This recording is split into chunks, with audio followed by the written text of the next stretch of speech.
acne is an epidemic skin disease of industrialized countries, reaching prevalence rates of over 85% of teenagers. In the U.S., acne nowadays persists even after adolescence into the third decade of life in nearly half of men and women. But it's considered a disease of Western civilization, meaning in some places, like Okinawa, it was rare or even non-existent. In this regard, most common acne is not some physiological phenomenon of puberty, but may represent a visible risk indicator pointing to aberrant nutrient signaling promoting chronic epidemic diseases of civilization. This is what they mean. The dairy, junk foods, meat, and egg proteins in Western diets all conspire to raise the activity of the enzyme TOR, contributing to acne and obesity. So using diet to suppress TOR may not only improve acne, but may prevent the march to more serious chronic TOR-driven diseases of civilization. So the excessive TOR stimulation induced by the standard American diet may first just manifest as premature puberty and acne, but then may contribute to obesity and diabetes, cancer, and Alzheimer's. A lot of this is relatively new. Until recently, for example, only a weak association has been accepted for the role of milk and dairy products in acne formation, but there is now substantial evidence supporting the effects of milk and dairy products as enhancers of acne aggravation. Milk is not just food, but appears to represent a most sophisticated hormone signaling system activating TOR, which is of critical concern given that TOR is recognized as a fundamental driving force for a number of diseases.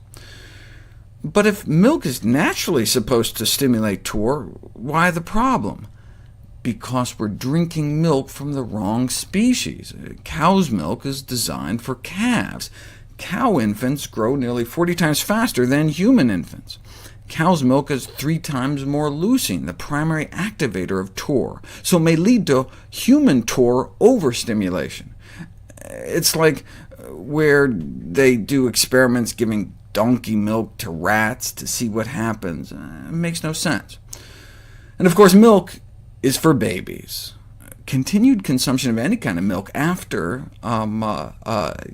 childhood, during adolescence and adulthood, is something that never really happened naturally and may have long-term adverse effects on human health.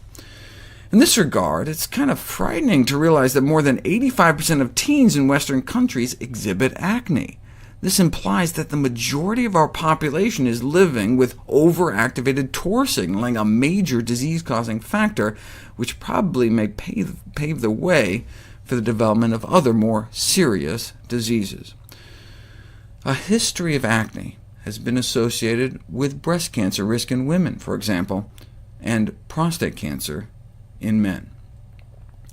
So, early dietary counseling of teenage acne patients is thus a great opportunity for dermatology, which will not only help to improve acne, but may reduce the long-term adverse effects of Western diet on more serious TOR-driven diseases.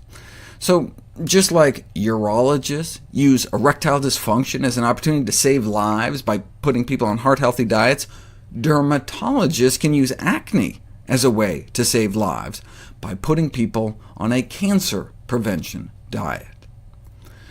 So, how do you turn acne on and off via dietary manipulation of TOR? A comprehensive dietary strategy to treat acne can only be achieved by higher consumption of vegetables and fruits, given preliminary evidence for the effectiveness of natural plant-derived TOR inhibitors in the treatment of acne, and the reduction of animal-derived food.